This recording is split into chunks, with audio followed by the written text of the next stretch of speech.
Can you believe it? Another 72 hours. Actually, we're at 73 hours in this week's fast. Hey, this is Dr. Dwain Woode, and we are improving our metabolism. We're reversing chronic disease. We're improving our insulin resistance, and we are using fasting as a method to do that. One of the most powerful tools that you have at your disposal, and it's free.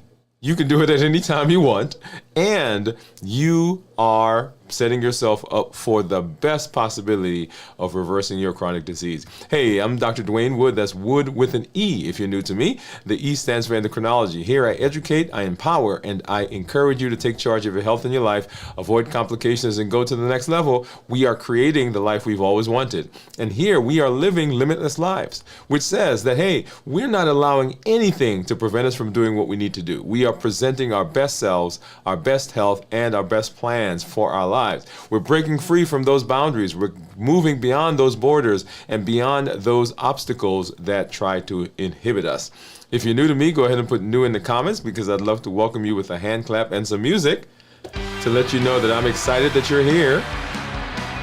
If you do have questions as we go throughout the show, go ahead and put those in the chat, in the comments, with a question mark or a Q in front of it, so I'll know that that is a question. We've got some things that we're going to take a look at here in just a little bit. I've got my monitor, I've got my glucose meter, I've got my reports that we'll take a look at so you can see what's been going on with my blood sugars, and so we can see what's been happening over the last several days. If you have questions as we move throughout the space, go ahead and drop those in. We'll say hello to some of our community members, and we'll get into what we do. So let's go ahead, and the first thing that I want to do is I want to set the backdrop of what we're doing and why we're here. We have been working to improve our metabolism. Metabolism is that mechanism that the body uses to convert energy or get energy from the food that we eat. So whenever you eat something, the body takes that and breaks it down and converts it into energy. And that is the process we call metabolism. At the heart, at the base for all of the diseases that we have, the chronic illnesses, is dysfunctional metabolism. Dysfunctional metabolism. So things like high blood pressure, high cholesterol, diabetes, prediabetes, fatty liver, polycystic ovarian syndrome, obesity, and of course, dysfunctional or metabolic syndrome, those are all diseases along the spectrum. And so our goal is to improve our metabolism if we want to reverse, that's right, I used the word reverse, and get rid of and delay and improve our chances of being successful in managing all of those diseases.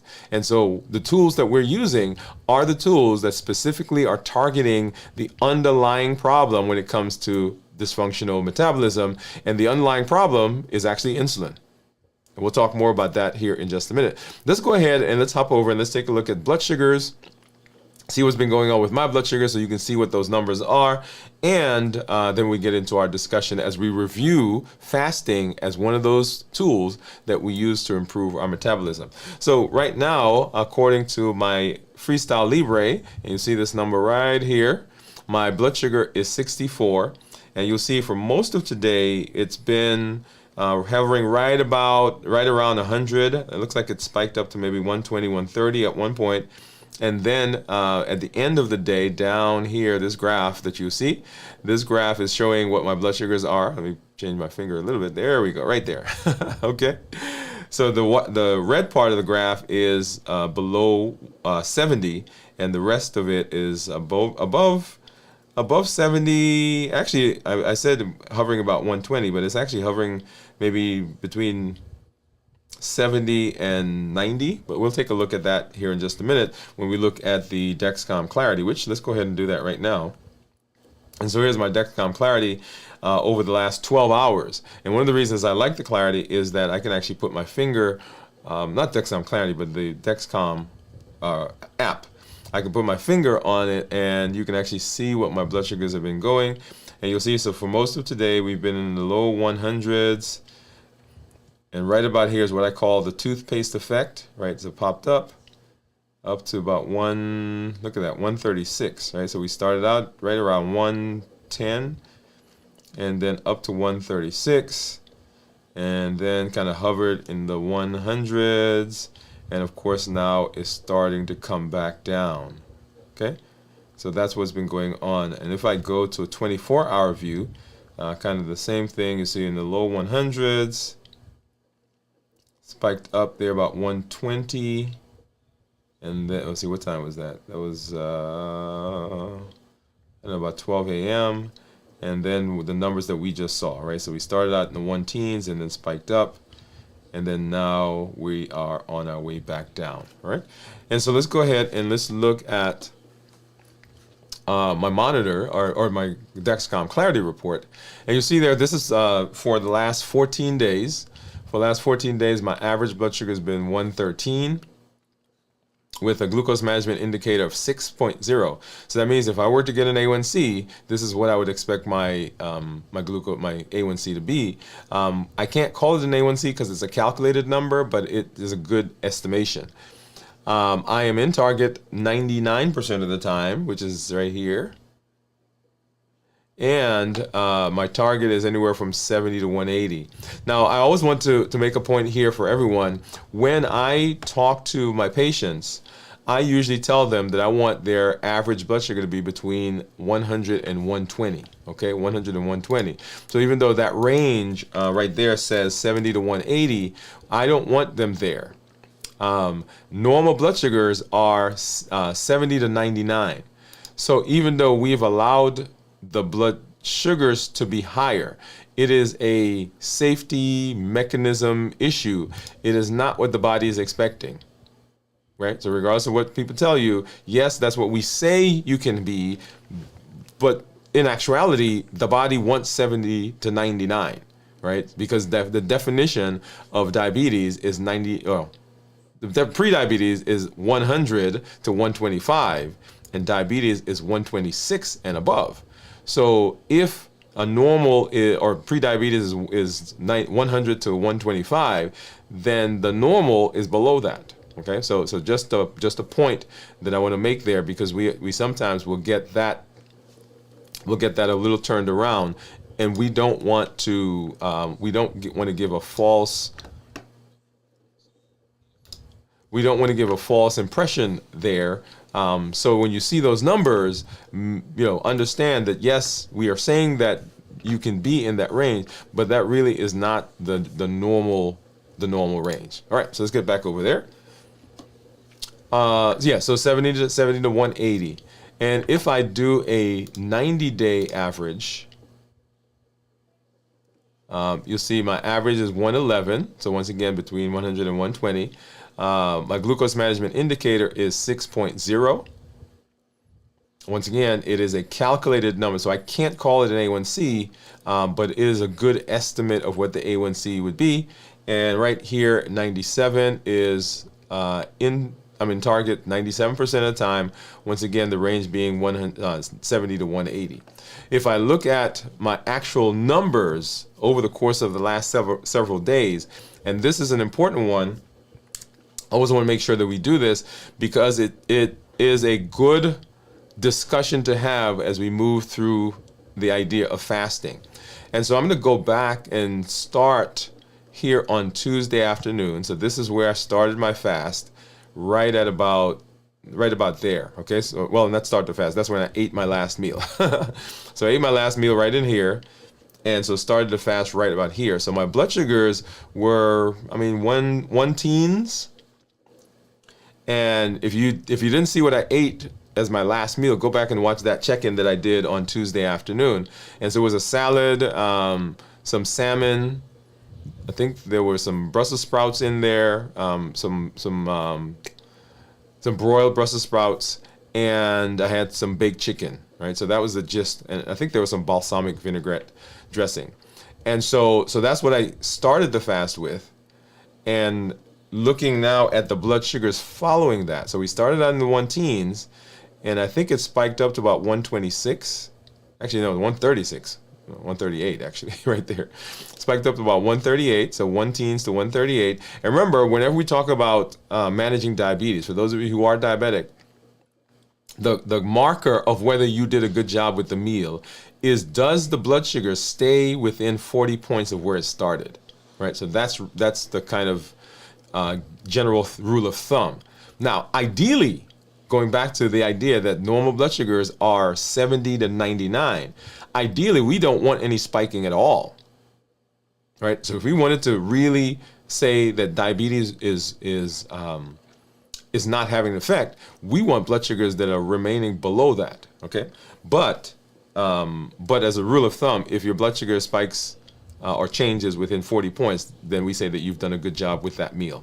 So 138, and then I want you to watch over the rest of the next 24 hours, right? So 24 hours, so we started there at 1 o'clock, and going into the next morning in the 1 teens, dip down right here about 102, and then here comes what I call the toothpaste effect, right? So that spikes up, I think got up to 130, actually 140, look at that. And then continued coming back down over the course of the rest of that day. So once again, and then up to 1 teens, right? So right here, I would have been at 33 hours of fasting. Now, if I go forwards, and this was our check-in last night at 56 hours, right? Look at those numbers. And so during the fast, what we want is those blood sugars to not be spiking, right? And so the things that you eat, the very last meal that you eat coming into the fast should be of such, it should be, the composition of the food should be such that it doesn't cause huge spikes. Okay? And then of course, coming into today, as we are now getting to our 72 hours, and actually we're a little bit above 72 hours right now. So we'll come back and we'll make another point about that as we go through our fasting and talk about, today we're talking about how to prepare for the fast, how to get through the fast, and how to end the fast. So the things that we do outside of the fast, very important as well. Let's go ahead, and I want to do a quick check-in with you, and the spaces I always check in with, there are 3 of them, right? So how am I doing physically, mentally, and emotionally now that I'm in the fast? So let's go ahead and just do that. And why do I do physically, mentally, and emotionally? Remember, those are actually 3 of when we talked about the domains of health, there are 8 domains of health. Physical, emotional, mental, spiritual, occupational, intellectual, and so forth.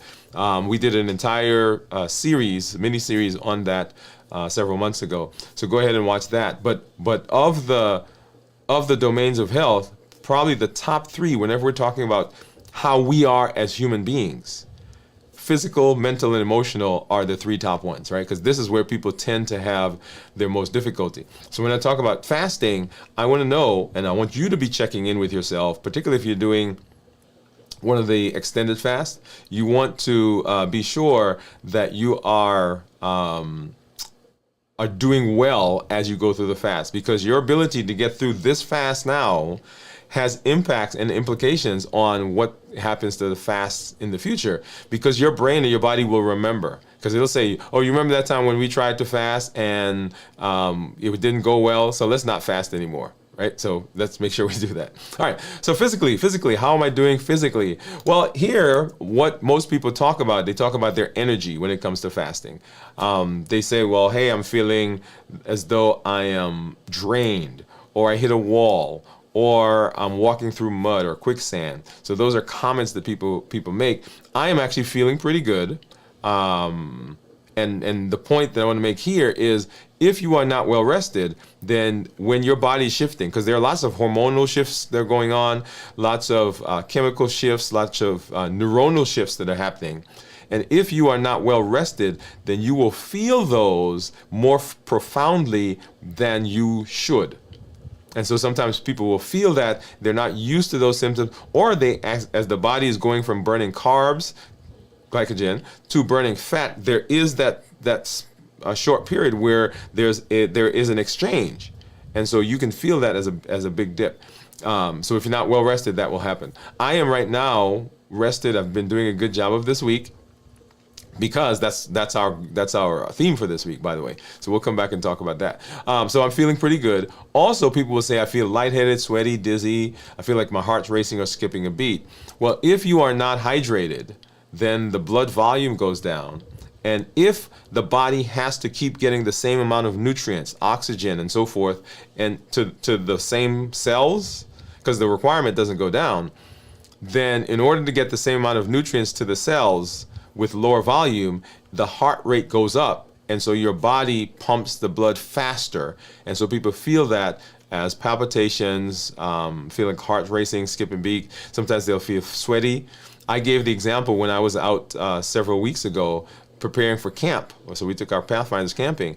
And so I was out in the field, had not done a good job of hydrating. I was fasting, and I was out down there staking down tents, putting down tarps and so forth. And I bent over, and when I stood up, right, all of a sudden things got a little woozy, and my vision started to get dim, right? Once I hydrated, then that all went away. Okay, so physically, making sure that you're doing a good job. Mentally, what happens mentally actually comes right on the heels of the physical. Because if you're tired, if you're fatigued, if you have not done a good job, then your thought processes are not as clear. In fact, they say someone who's not rested, someone who doesn't have a good sleep, their reflexes are just as though someone has been, they're intoxicated, right? So you want to make sure, right, mental and physical go together. And right now, mentally, I'm feeling clear because I'm rested. And of course, I'm always doing things. I was going to talk about the mental math and the mental stuff that people do to keep their brains going. You should try that, by the way. So I'm doing well. And then emotionally, lots of good things have happened this week for us, for our family. Excited to be in this space. Physically and health-wise, I'm doing well. Practice is going well. I'm here with you, hanging out. My team is doing well at work, family, my son. Yeah, so everything is going well. And imagine if I'm rested well and mentally I'm clear, how much that supercharges my emotional being. So right now, physically, mentally, and emotionally, I'm actually doing pretty good. Okay. All right. So I think, let me hop back over here for a minute. Right. So that is how I'm doing physically, mentally, and emotionally. So anything that you want to do, anything you want to improve, anything that you are trying to change, you want to make sure that you are doing a good job of checking in with yourself. So let's go ahead and let's hop into our discussion for today, and let's do that right now.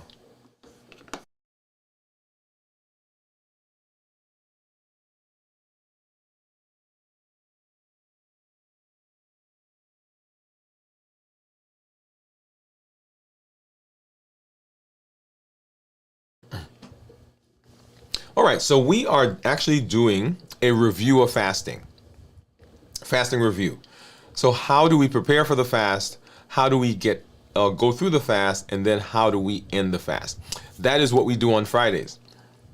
But our pillar that we're working on this week, and remember we've walked through the pillars for the Limitless Living Health Action Plan. We started several weeks ago talking about walking, and then fasting, and then strength training, and then balanced bite, which is the way we eat. And then this week, we've introduced the idea of rest and restoration. And so what has been happening for a lot of people is that they hit fasting, and they hit fasting hard. Okay, so they start maybe their intermittent fasting, and they kind of work their way up, and they are now fasting extended fasts, right? So 24 hours or longer is what we call an extended fast. Or they're doing, alternate day fasting. They're doing one meal a day. They're doing some form of fasting. And sometimes they don't see improvement, or they see minor improvement. And what happens is we blame the fasting as though fasting doesn't work. So let me say to you, for everybody there who's ever going to listen to me, fasting works. Fasting works. Now, it has to do with how we are implementing the fast. Because I want you to think about this. Let's come away from fasting for a minute. Let's just talk about physiology in general. If I don't feed you long enough, your blood sugar is going to go down. Your weight's going to go down. Fatty liver is going to improve. Blood pressure is going to go down. High cholesterol is going to go down. Your risk of heart disease is going to go down. Okay? Now, what I'm saying right now is really a kind of a starvation idea, right? So if I don't give you nutrients for long enough, and I'm talking long enough, then eventually we're going to see those benefits, quote unquote benefits, or side effects all through the space. Okay? So if we don't eat long enough, those are things that are going to happen. What fasting is saying, though, is this is not a starvation mode, right? So we're not trying to say, hey, we're going to not feed you for 30 days or 100 days or 99 days. What we're saying is what we want to do is we want to come aside and we want to give the body space in between our eating windows so that we get some of the metabolic benefits that would happen in that long not eating space, the starvation space. We want to get those benefits, but we want to do that in a healthy way. And that's what fasting says. That's what fasting does. But what happens is we get into the fast, but we don't realize that there is a critical component to fasting. And a critical component to all the things that we talk about when we talk about the health action plan. Let's walk through those together. So when we walking is great. When we strength training is great. When we eat well, eating well is great. But a lot of the repair that happens in our bodies doesn't happen while we're fasting alone. It doesn't happen while we're strength training. It doesn't happen while we're walking. It actually happens when we're sleeping. That's when the body begins assimilating the things that are going on during the day. That's when our hormones begin regulating, become more stable. That's when the body begins to repair. One of the things that we've been doing is the strength training, right? Strength, strategy, and mindset. So if you have not joined us every morning at 6 o'clock, strength training and mindset. And so we go out and we're lifting weights. And what the bodybuilders will tell you as you're lifting, it's great to be lifting, but it is the recovery part that gives you the strength and gives you the bulk. So if you never take the time to give the body a chance to recover, then you're always in the mode of breaking down. So we want to give the body a chance to recover. When we sleep, when we rest, we're decreasing cortisol. Cortisol is one of those things that causes high blood sugar. High blood sugar causes insulin to have to come out, and insulin inhibits a lot of the downstream benefits that we want when it comes to fasting. For those of you who are doing ketogenic diets, if you're stressed, if you have high blood sugar, the ketogenic diet is not going to work because insulin inhibits ketosis. Insulin inhibits ketosis. When we have patients who come to the hospital, right, who are in DKA, for example, that's an extreme case of high blood sugars, it's an emergency. We give them fluids and we give them insulin. And in fact, when their blood sugar gets better, if the ketones are still high, we give them sugar water to keep their blood sugars high so that we can give them insulin because we know that the insulin is going to inhibit the ketones. Okay? So our goal is as we are walking through each of the pillars that we are pairing rest with every single thing that we do. Getting good sleep during the day, coming aside and de-stressing. When I talk to a lot of my patients a lot of my diabetic patients, or even patients that we're talking about in terms of weight management, right? We walk through their day and say, hey, my day is stressful and this is going on. And I have them twice a day put on their phone an alarm.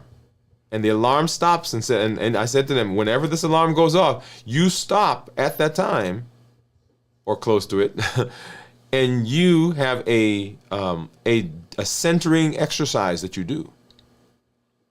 So I have one lady that stops at 9 o'clock and 3 o'clock. right? 11 o'clock and 1 o'clock, whatever your time is going to be. On my phone, I have an alarm that goes off. And when it goes off, it says, are you willing at this time to do what it takes to be successful? Just a moment to come aside to get that cortisol level begin going down. All right? So that's where we are. But in terms of fasting, right? So what are the things that we need to know when it comes to fasting? When I talk about fasting, I talk about fasting in three different phases. How do we prepare for the fast? How do we get through the fast? And then how do we break the fast? And here, let me go ahead and put this up so you can see what I'm breaking the fast with today. And this is on the recommendation of one of our community members who sent this in. I've modified it a little bit. All right, so let's see. Let's go over here.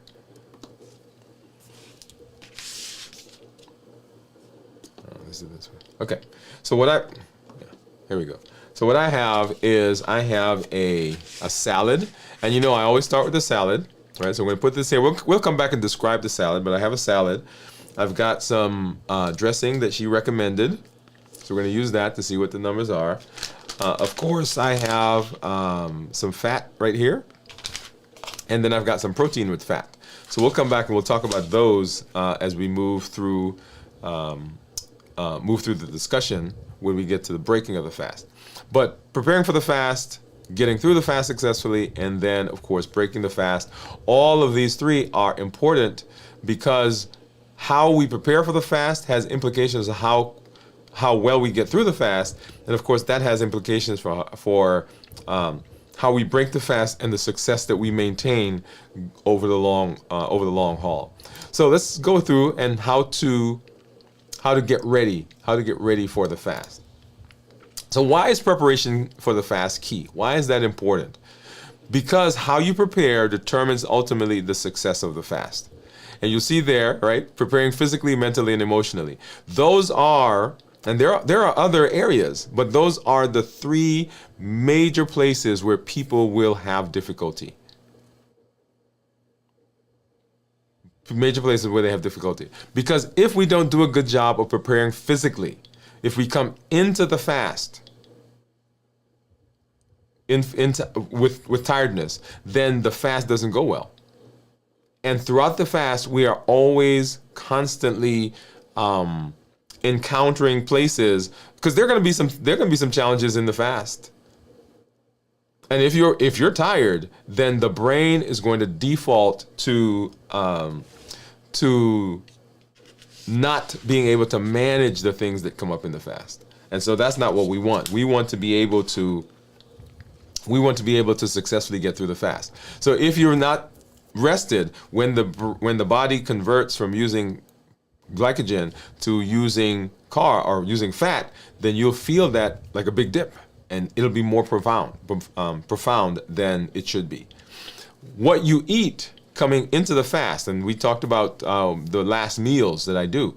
What you eat coming into the fast is very important, because if you're eating something that is high in carbs, high in processed sugar, then you will have spikes in the blood sugar. The spikes in the blood sugar will cause you to produce insulin, or if you're on insulin, if you're on medication, you have to take more medication to deal with those spikes, and that insulin will derail the fasting process. So preparing physically, not just getting the rest, but also the things that you're eating as we are moving closer to that space of fasting. Hydration. Well, let me back up to the rest and the processed foods again for a minute. When you are not rested, your cravings go up. When you're tired, you're going to have cravings for things that you would not be craving ordinarily. Or even if you were craving them before, you would have a better chance of overcoming the craving, right, than you are when you're tired. Because when you're tired, when you're fatigued, the brain says, I don't want to make any more decisions. Let's just go ahead and eat it and be done with it. So the cravings go up when you're not physically rested. When you eat those carbs, those high processed carbs coming into the fast, if your blood sugars are spiking, insulin has to come out, right? And insulin is an appetite stimulant. And so all of a sudden you're in the fast, and the postprandial hours, which we'll talk about, those postprandial hours, the first 6 hours are horrendous not because of fasting, but because, hey, we just ate a bunch of stuff, caused a bunch of insulin to come out, and that insulin is driving my appetite, is driving my cravings, is driving my desire to go get additional comfort foods. So the things that we eat. So physically, mentally, and emotionally. So that's the physical. So how about mental? How about the mental? When we are fasting, it is not just simply I'm not eating stuff. That's important, right? Because we're making a decision that we're not going to eat those things. But that is not all that's there. So there are going to be, well, let me say it a little differently. So many of us use food for a lot of other things other than nutrition. We use food for distraction. We use food for comfort. We use food for avoidance. And when we're fasting, we no longer have that safety net, if you will. So when things come, we can't turn to the food anymore because we're not eating. And so now we have to deal with those things. The way we think about fasting, right? If you came into fast because somebody forced you to come into fast, right? Your spouse, a friend said, let's do this, right? And this is where you are, then that mindset that you have of being in a stressful situation causes cortisol to go up. What does cortisol do? Cortisol inhibits ketones. And so the fast is not going well because the cortisol is driving an appetite, is driving a craving. The cortisol is causing a stressful environment.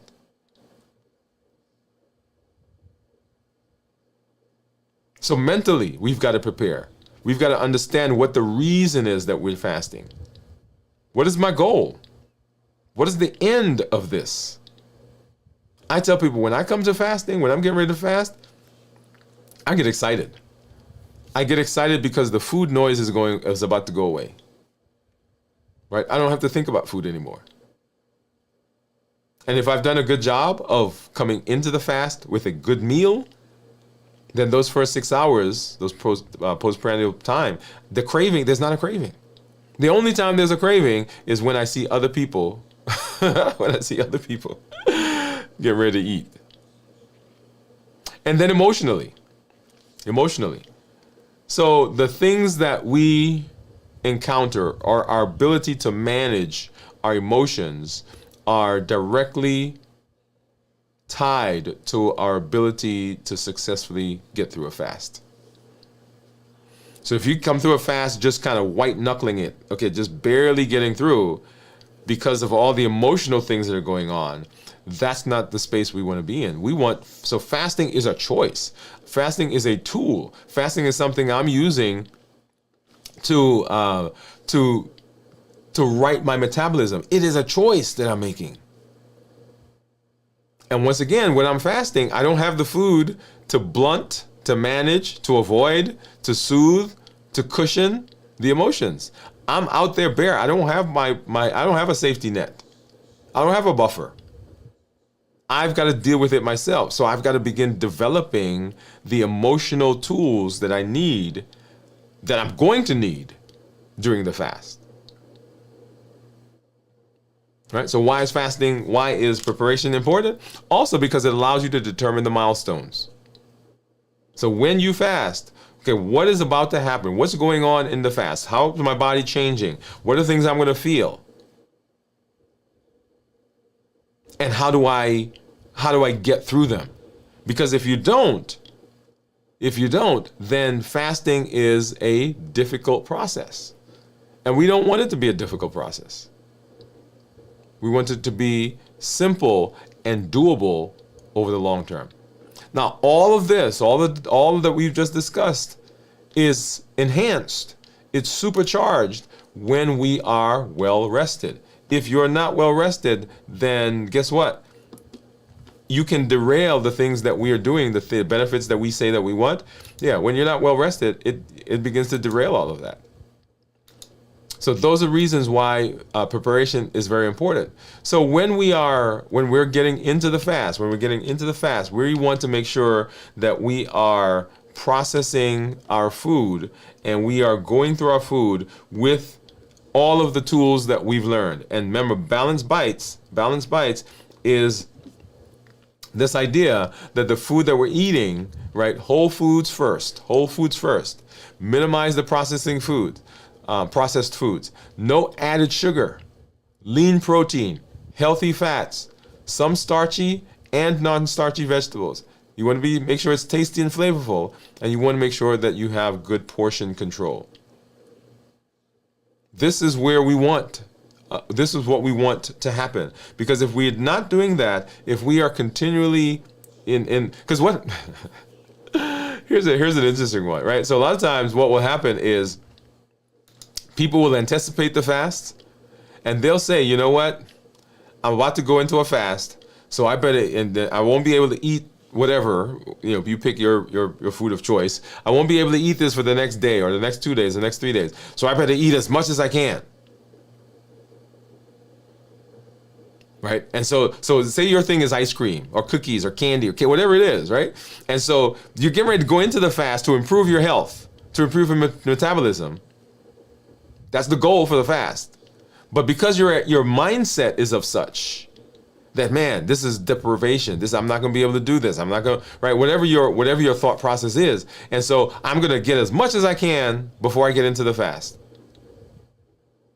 And that process derails the fast, because as soon as you do that, we get spikes in the blood sugar. Spikes in the blood sugar cause insulin, and insulin delays the progression into the benefits that we're looking for. So we don't want that, right? We want to make sure that we're putting ourselves in the best possible light, best possible space to have all the benefits of fasting. And remember that during the fasting, and going back to the idea of the emotions and the habits and so forth, remember our heat model. The heat model says that there are certain things that are going to trigger us, and those triggers happen during fasting as well. So I mentioned earlier that, during the postprandial period, I don't feel hungry if I've done a good job of getting into the fast with a good last meal. Well, one of the times when I have challenges during fasting is when I see my team at work get up and they go to lunch. I'm not hungry, but just the routine, the habit of doing it together. I start my fast on a weekly basis after my team meeting, which happens on Tuesday. The reason I do that is on Tuesday, we're sitting in a room, all of us hanging out, having our meeting and eating. So can you imagine if I had started that fast prior to the meeting? Now I'm sitting in the room, and it's not that people say, oh, well, if you were strong enough. Well, yeah, that's a whole nother conversation. If you're strong enough, great, right? But we are built for community.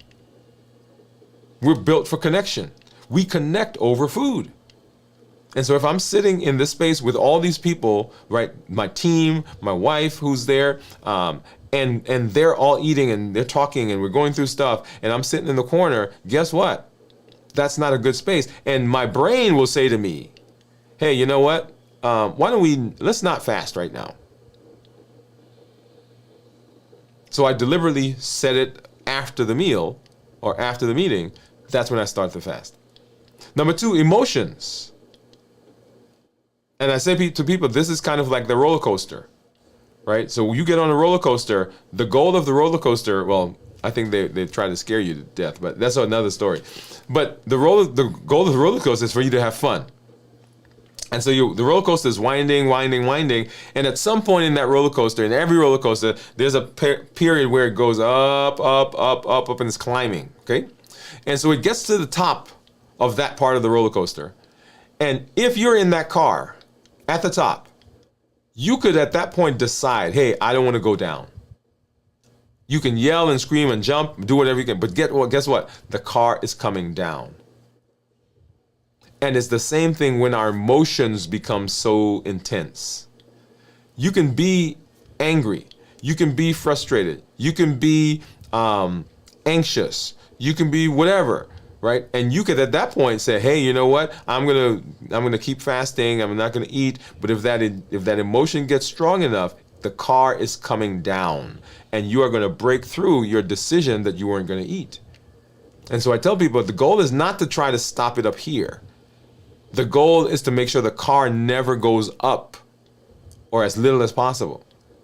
And then access the things that are around us. There are certain things I don't bring in the house because I know me. I know if it's in the house, guess what? I'm going to eat it. And I'm not just going to eat one. I'm going to eat the whole thing until it's gone. So habits, emotions, access, and then taste. Now, if I'm a manufacturer of some food, you know what my goal is? My goal is to get everybody on the planet to eat as much of it as possible. Come on, right? That's the goal, because that's business. So when I create my food, I want it to be as tasty and flavorful as possible. So when you eat it, you say, man, I can't just eat one of those things. And you are a repeat customer. And that's what's called the bliss point. And the bliss point is the perfect combination of sugar, fat, and salt. When they create foods, right? The perfect combination so that when we eat them, we say, man, I gotta have some more of that. So there is a taste component that drives our triggering. There's also memory. So my sister, well, not just my sister. When I go to New York, somebody picks me up from the airport. That's where I grew up, Brooklyn. And whenever I go, I want to have pizza, hot dogs, Chinese food. Pizza, hot dog, Chinese food. Like if I go right now, that's what I'm going to have. I'm going to stop on the way. Even though I'm going to my mom's house, even though I'm going to my aunt's house, even though they've cooked, what I'm going to have some pizza, Chinese food, and hot dogs. And I kept, why is this? Why is that my thing? And then I was reminded, you remember when Daddy used to pick us up? What did he get us? Pizza, hot dog, Chinese food. And so as old as I am, as grown as I am connecting to the memory of the person, not the food, but the food drives that. And so in order to get that connection, I go and I get the food. And so we get triggered because we remember the time when we had that thing with that person and we felt that way. So the heat model is a powerful idea. And you want to figure out, well, what are yours? Mine is EAT, emotions, access, and taste. All three of those are mine. And I could probably throw the H in there as well. Okay? So when we talk about our fasting, there are all these things that are going to drive us. And we want to make sure as we get into the fast that we are preparing ourselves, that we're cleaning out our environment, that we've got the right mindset, that we understand the goal. What is our plan? Why are we doing this? What is my why? Because your why has to be strong enough. The why has to be strong enough to help push through the times when there are going to be some things that may cause some challenges. Okay? So what are some takeaways that I want you to have from the preparation of fasting? There are several takeaways that come directly from the things we just talked about. Well, number one, what I want you to know is the preparation. That preparation is key. I'm kind of scroll through some of that. Preparation is key. Preparation, we want to prepare mentally, which is very important because it sets the tone for everything. We want to get good rest. We want to eat nutrient-dense meals. And we want to get into community. Get into community. Okay? And then, so we talked about the preparing for the fast. Now we want to talk about how do we fast successfully and what's going on in the fast. How do we fast successfully? What's going on in the fast? And when we talk about this, sometimes I'll talk about this in three different segments. Well, more than three. In 24-hour segments, I guess I should say. 24 hours, 48 hours, 72 hours. That's where we are at 72, actually a little over 72 right now. And we're going to spend some time talking in the first that first 24 hours. The first 6 hours of what we call fasting is actually really not fasting. It's called the postprandial period.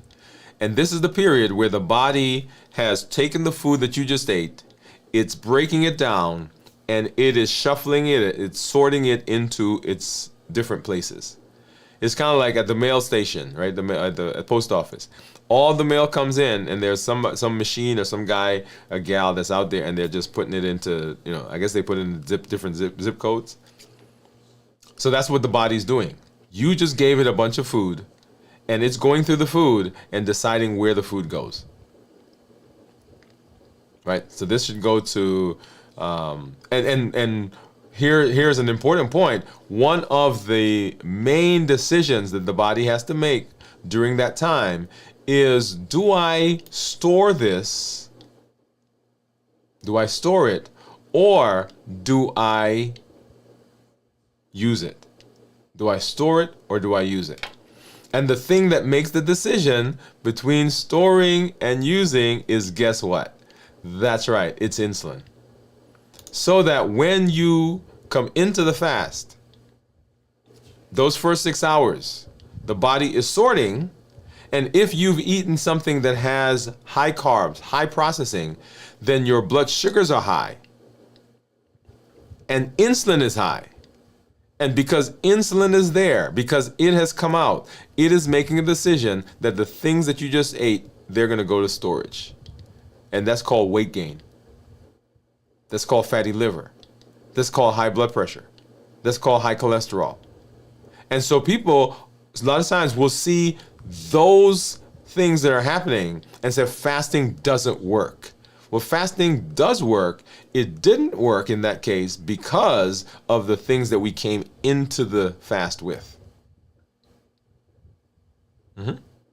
So those first 6 hours are very important because they are when those decisions are being made. So the first 6 hours, postprandial period, the body's making a decision about what to do with the food.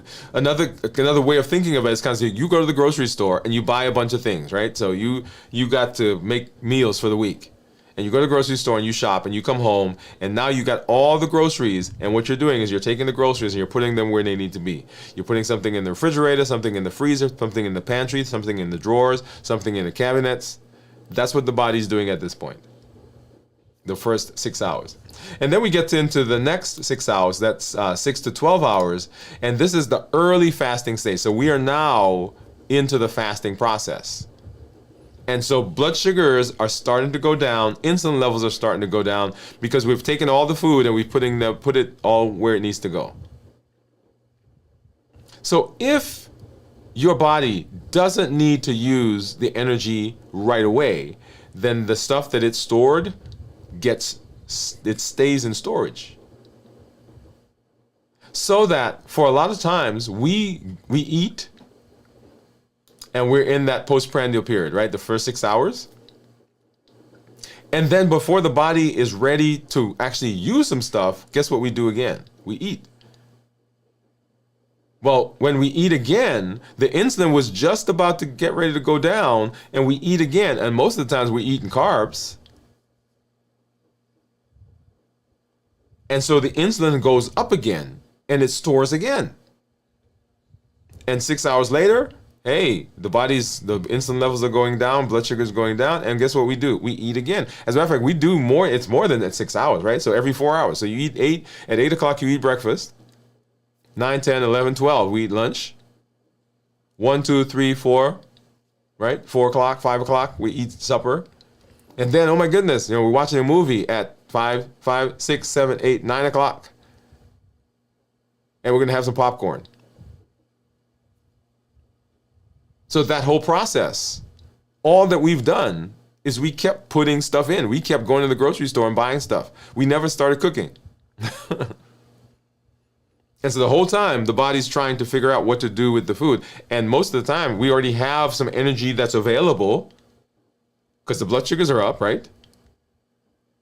And so the body says, well, I don't have to use this energy right now because I've got energy over here. So what am I going to do with this? Well, let's go ahead and let's store it.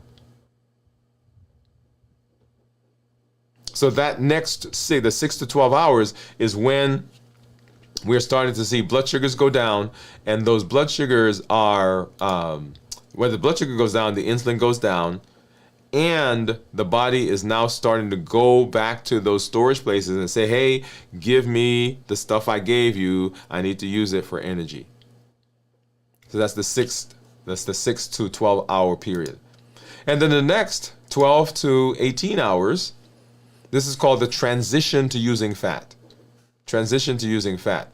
So your body has used up the energy that's there, and it's now going and it says, hey, give me the stuff that I gave you, and it's beginning to use that up. So let's use a different analogy here. Same food, same shopping idea. So you go to the grocery store and you come home with the food, and you're gonna make some rice with some chicken. But you went to one of those big box stores, right? So where you go and you buy a 50-pound bag of rice for whatever, right? And so you come home and you take some of the rice and you put it in a pot and you cook it. And the big bag of rice that's left, you put it in the pantry, storage. So you cook the rice and you and your family sit down and you eat it. But there's some leftovers. So notice we got 3 components now. So one, we cooked some and we ate it. We're using it right away. There's some leftovers. We put that in the refrigerator. And then the big bag is in the pantry. So we got 3 places. On the table so we can eat it. In the freezer or in the refrigerator, that's the leftovers. And then the storage part is in the pantry. The body does the same thing. So you eat something and right away it's looking around and say, hey, do I need to eat this right now? Do I need to use this right now? Okay, yeah, let me use it. Well, I've used up all that I can right now because I've got enough energy because the brain is working, the lungs are working, the heart is going, the muscles are going. So what do I do with the rest? Well, I store it. I put it in the refrigerator, and that's called the liver. Well, the liver is full. I don't have to put anything else in there. Well, where does the excess beyond that go? It goes into the pantry. And I don't go back to the pantry to take any more rice out until the rice in the refrigerator is gone, and of course the rice on the table is gone. Then I go back to get more. The same thing goes on in the body. So the body is doing exactly the same things as we're doing at the house. So right, and so now we're transitioning to fat. So the glucose levels continue to go down. They have an increase in fatty oxidation. So now we're looking at the fat cells and say, hey, give me some of that fat so I can use it. Right, the liver starts gluconeogenesis, so that's making sugar from non-carb sources. Right, so we're getting the fat. Boom, boom, boom, boom. The energy may dip because the body now is running low, if you will, on glycogen. And so people can be irritable, right? You get some hunger in this place, in this place right here. You can have some shifts as the body's going from one source of energy to another. I think of this kind of like one of the Marvel movies. Remember when Iron Man is taking out the old arc reactor, he puts the new one in and he screws it in and goes, okay? So between when he took one out and he put the other one in, guess what? His energy was going down. You guys, if you saw that movie, okay? All right, and then in the 18 to 24 hour period, this is where ketosis is beginning. The glucose levels have gone down. The glycogen in the liver is used up, and this takes about 24 to 36 hours. And now the body says, in actuality, I need the fat to burn the fat to bring my blood sugars into where I want them to be, or to give my body energy. And so this process is what we're looking for. 24 to 36 hours. Now, if you come into fasting with high sugars, this process takes longer because the body has to use up all the sugar that's running around the blood. It has to try to store some stuff in the liver. And if it can't store it in the liver, then it has to package it and send it to the fat cells. So if your blood sugars are so high, it takes time for that process to happen.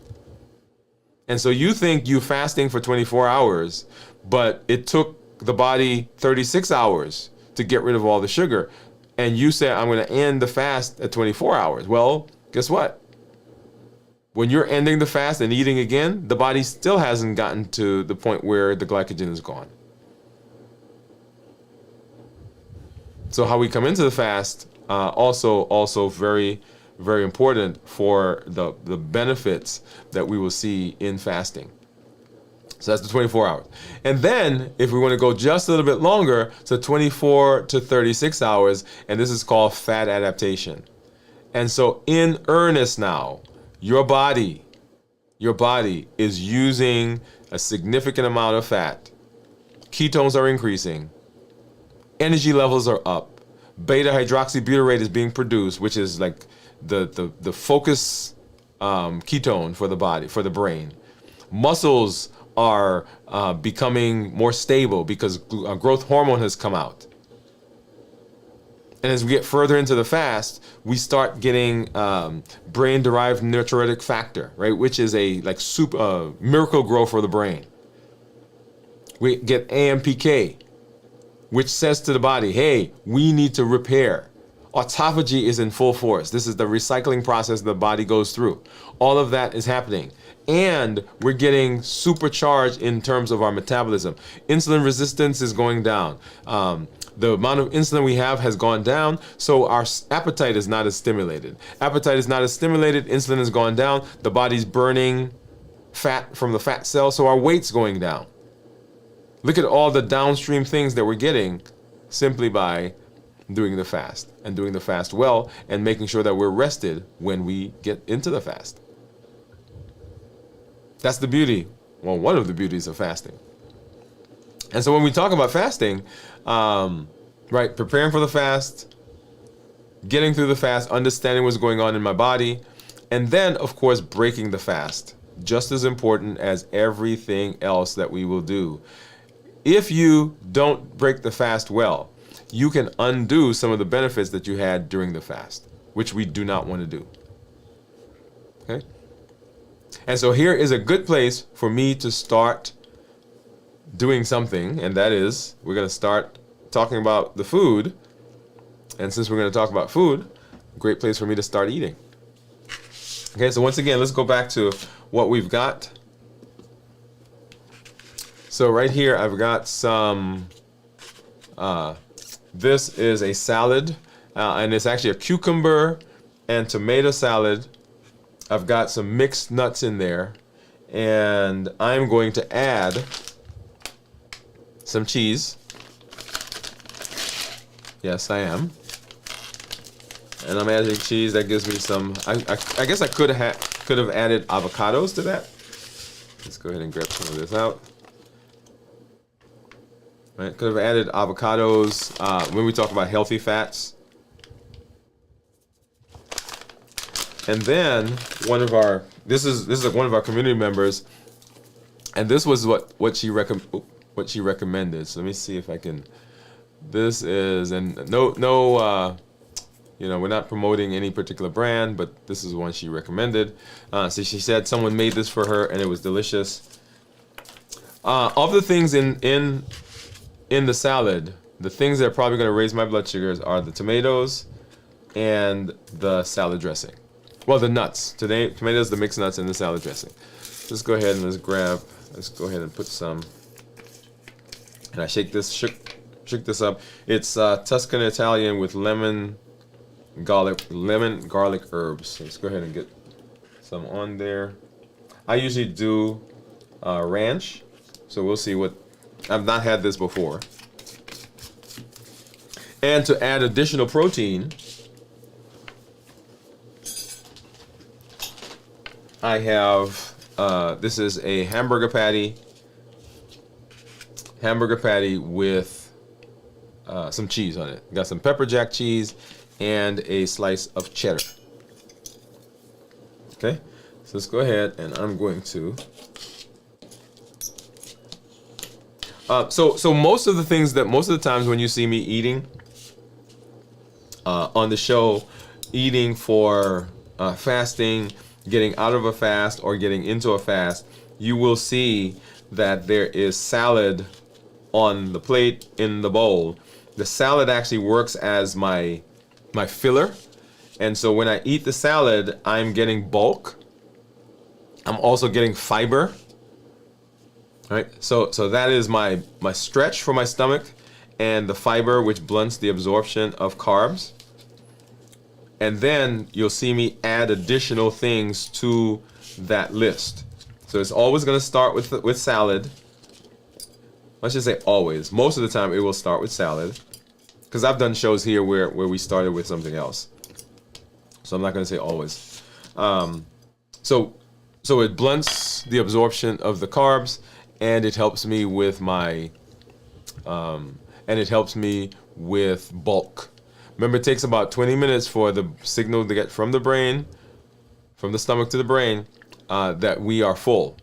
And so if we're not careful, we can out-eat. We can out-eat the meal. So some quick tips before I jump into that and start eating.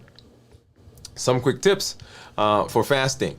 For breaking the fast. So when we're breaking the fast, we want to monitor blood sugars. We're going to monitor our blood sugars. And we'll put my monitor up here in just a minute so you can see what that is.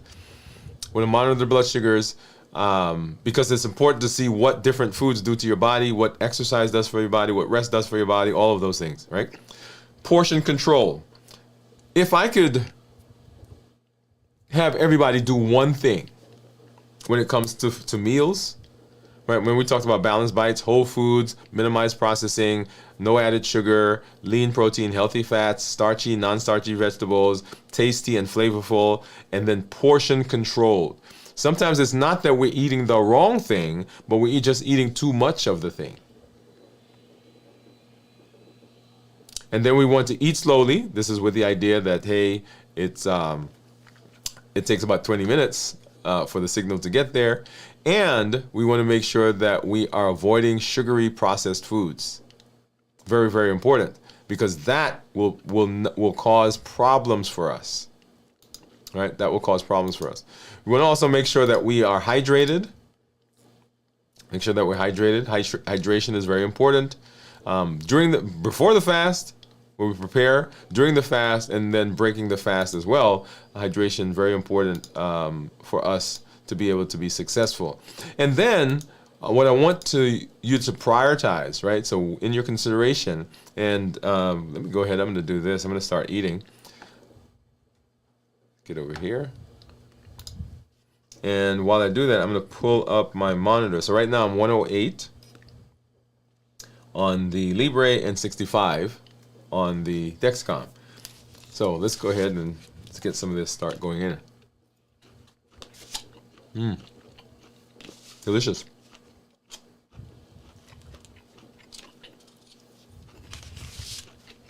Get to the salad.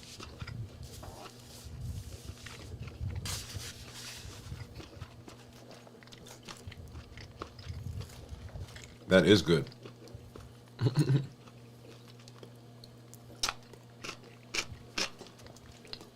So you're seeing first meal in actually 73 hours, because we went a little longer than our normal 72.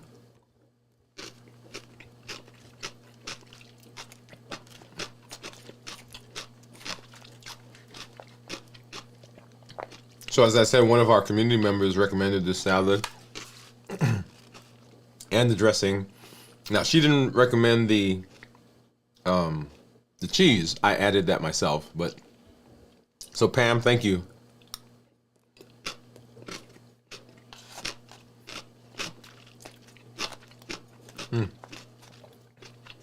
And it is good. Actually, the dressing is a little light. but it has the flavor. And I think that's one of the reasons I like ranch. But ranch tends to be a lot heavier.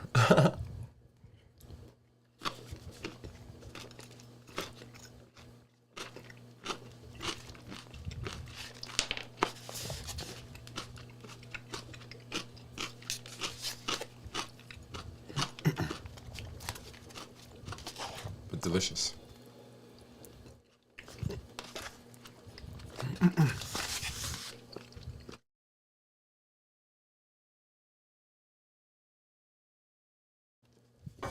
All right.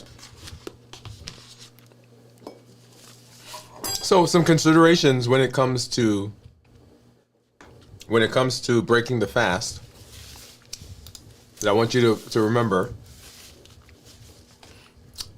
So when breaking the fast, we want you to prioritize some things, right? So we want to prioritize the foods that you can eat to maintain good blood sugars, while giving you nutritional value and things that are gentle on the digestive systems. You want to make sure you're eating low glycemic index foods, lean proteins, healthy fats, right? Those are all the things that we've talked about when we talked about the balanced bites. Because how you end the fast is important. The things that you eat at the end of the fast, if you don't do a good job, then your blood sugars are going to spike. When blood sugar spikes, then insulin comes out. When insulin comes out, then all the things that we thought we were getting the benefit of, all of those become problematic, and we lose the benefit that we were getting. Okay? And we do not want to do that. We want to make sure that we are getting optimal benefit from all the things that we're doing. Yep. And so fasting paired with rest, very, very important. Restoration, very important. So fasting opens the door, and the rest gives us the space, gives us the chance to improve and get better. It's kind of like buying a house, and you gut the house. That's what fasting does. It takes out all the junk. It resets. And then now resting allows us the opportunity to get in there and begin fixing the house up. So the pairing of fasting and rest, very, very important. And we'll continue talking about the pillars as we move through the Limitless Living Health Action Plan. We'll be going through more of that. You want to make sure that you're staying tuned for all of that.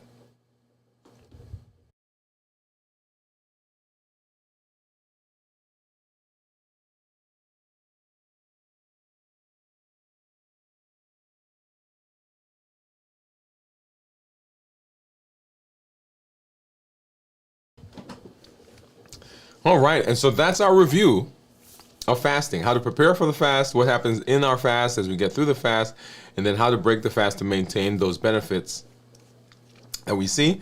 I do see some of our couple of community members out there, so we're going to hop over and we're going to say hi here really quick. And so, hey, here's Anthony Paul is on the line. Hey, how are you? Thank you for coming through. And he said, are these numbers constant with age? And I'm assuming we're talking about the numbers that have to do with what normals are. And yes, so normal numbers are the normal numbers with age. So there's no variation that we found. Now, because of how, let me say it a little differently. Because of safety, we have said that, hey, we are allowing certain age populations of people to have higher numbers. For example, if someone comes to me and say they're, 70 years old, and they have heart disease, and they have kidney failure, and they have congestive heart failure, and they have fatty liver, and right, so there's all these things, then what has happened is we've said, right, and here's the industry secret, we've said that if we try to bring that person into what's considered a normal range, right, that person may not be able to handle that because there are all these other comorbid issues going on. Right, so they're not used to being at a blood sugar of 99. They feel shaky when they're at a blood sugar of 99. But they feel shaky because they're not used to being there, and they have heart disease, and they have kidney failure, and they have all these other things. But if they didn't have all those other things, then normal is normal for them. And so that's why I tell everybody, your body does not know that we've decided that you could be higher. It still wants to be in a normal range. And it is the chronic comorbid conditions that are going on in a person's life that then says, hey, let's not put them in normal, let's leave them in a higher range. But the higher range is still causing damage. Right? Still causing damage. It's a very good question. And so, hey, Gregory comes through. Hey, we give you a hand clap and some music. So Gregory says, so it is not terribly bad to spike periodically. So once again, going back to my analogy or to my concept of normal, anytime the blood sugars are not normal, they are causing damage. It's kind of like, you've got a boat, right? And the boat, got a rowboat or even one of these little speed boats. You got a yacht or something, and the boat is on the water, and there's a guy in the water, and he has a safety pin, little bitty safety pin, and he comes over to the boat and he sticks a hole in the boat. The boat doesn't go down because the hole that he stuck is too small. Did it cause damage? Yes, it did. You're like, well, that's not important. It's not that bad. Well, suppose the guy comes back and he sticks another hole. Did the boat go down? No, because he now has two holes, and that's still not small. But if he keeps sticking holes in that boat, right? Guess what? At some point, we've gotten enough holes in the boat that the boat starts to sink. And that's the concept that we don't teach. So people will say to me all the time, oh, I wait till my blood sugar goes up and then I see what it is and then I treat it. And it comes right back down. And I'm excited because it's, yes, it came down, but the fact is it went up. So the coming down is great. The coming down doesn't cause damage. It's the going up that caused the damage. So I'm excited when I see people who are treating blood sugars and the blood sugars are coming down, but it's not the coming down that's the problem. It's the going up that's the issue. It's a great question. I love that. And so he says, what about dropping, right? So what about dropping? We don't like dropping either. As a matter of fact, I was talking to somebody today, one of our patients who was having some low blood sugars. We don't like low blood sugars either, right? So our goal is to maintain, right? Now, low blood sugars, and everybody thinks they know what low blood sugars are below 70. So if your blood sugar is 70 or above, it is not low.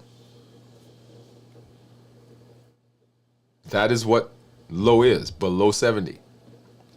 In fact, there are people who live in blood sugars below 70. So if I get someone who is very athletic, a gymnast, right? Someone who works out all the time. If I check their blood sugars on a regular basis, they spend a lot of their times below 70. That's because their body has adapted to be able to use fat and carbs, right? And they're adapted to be able to do that. So they live in the 60s without them having, and we don't call that a problem. We don't call that, hey, they have, well, we don't call them it anything. Right? Because that's where they live. But we don't like blood sugars that are below 70 either. Right? We want it to be in the normal range. All right, so that brings me to our concept. So today in the office, so we worked today. We saw patients today. We don't normally see patients on Fridays, but every now and then we do. And on Fridays, when we go, we are a little bit more, we don't wear scrubs and the things we normally wear. And so today we wore our t-shirts, our Limitless Living t-shirts, and jeans and so forth. And limitless living is a concept that is the foundation of all the things that I teach. It says that we're not allowing anything to prevent us from doing what we need to do. Anything from outside, there's nothing you can do. No situation. No scheduling. No weather issue. There's nothing you can do. There's nothing from outside, or there's nothing from inside. No memory, no hurt feelings, no depression, no anxiety, no worry, no anger. None of that is going to prevent me from doing what I need to do. I'm breaking free from the constraints, from the boundaries, from those obstacles that seem to be in my way. I'm moving beyond that, and I'm presenting my best self, my best health, and the best plans for my life. Now, I want you to go through those three with me. My best self, which means that I've got to be constantly working on me. How to problem solve. How to be in relationships. How to deal with history, the memories, the trauma. How to be social. I've got to figure it out. If I don't like my job, and that's causing me to buffer, to go eat stuff all the time, and I'm putting on weight, even if I'm not putting on weight, I've got to figure out how to do that. Do I get another degree? Do I get another certification? Do I change jobs? I'm presenting my best self. I'm presenting my best health, which means wherever I am right now, I'm always in the process of trying to figure out how to be healthier. There are things that I've done in my life that are now causing damage now, right? So I made some decisions back then. And you're thinking, man, it's too late for me. No, it's not too late. You've had a heart attack. You're on dialysis. You've had eye problems. You've got neuropathy. Yeah, it is what it is. We can't change what happened back then, but I can change right now what happens into the future. So I'm presenting my best self, my best health, and I'm presenting my best plans. A lot of people don't succeed, not because they don't have drive, not because they don't have desire, not because they don't have vision, not because they don't have willpower. They don't succeed because they don't have structure. They don't have a way of making progress even when motivation goes away. Because a lot of times people listen to me, they come to the office and, man, this is so exciting. I love the fact that you told me this, Dr. Woode. And they go away, and if they don't come back to see me, or if they, for some reason, something happens where they are away for a long time, the motivation started when they were in the office. As a matter of fact, you're watching this video right now, and you're highly motivated. But motivation is fleeting. But what lasts is structure. So if you put structure in place, it doesn't matter if you're motivated when you get up in the morning. I don't feel like getting up, but I've got a structure. Got to have somebody who's going to come pick me up to go to the gym. Guess what? I go to the gym. I don't feel like it. I don't want to do it. Today was not a good day, but that person showed up. That's the structure. Somebody came up and they rung the bell or called me and said, hey man, I'm outside.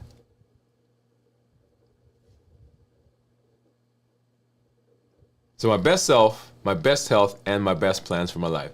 That's what gives me success. And all of that is implemented in our Triple E formula for success. We educate, we empower, and we encourage. We educate with the shows, with the blogs, with the podcast, right? Changing that mindset. We empower with the tools that we're learning. Fasting, the Limitless Living Health Action Plan, the 100-Day Walk to Consistency, the Strength Training and Mindset that we're going through right now, that series, the Balance Bites. All of those are tools that help you to implement the things you learn. And then we encourage with community. Community is so important because community says that I don't have to do this alone. If you want to be successful long-term and you want to continue being successful, make sure you have people around you. We educate, we empower, and we encourage. And Another 72 hour in the books. Another week, another time you've shown up, another place where you said, yeah, this is how I roll right now. I am not going to go out like they told me I was going to go out. I am doing what I can for my health. There are over 1 billion people on the planet right now who have diabetes or pre-diabetes. You can be a voice for change. So as this is another component of limitless living, it says, as I improve, right? So I'm presenting my best self, my best health, and my best plans for my success. And your success has to do also with the success of the community around you. So don't just hold it into yourself. Say to somebody, hey, we don't have to keep having heart attacks. We don't have to keep going on dialysis. We don't have to keep going blind. We don't have to keep losing limbs. We can make a change. We can be better. Tomorrow, we'll be back with a video from the vault. And then on Sunday morning at 6 a.m., This Week in Review. And then we'll be right back here on Monday for Dwain Woode MD Live at 7 p.m. Central as we continue walking through the Limitless Living Health Action Plan and setting ourselves up for success when it comes to our health. Hey, this is Dr. Dwain Woode. That's Wood with an E. The E stands for endocrinology. Here I educate, I empower, and I encourage you to take charge of your health and your life, avoid complications, go to the next level. We're creating the life we've always wanted. And I want you to get out there and live a limitless life. And we'll see you at our next show. Bye-bye.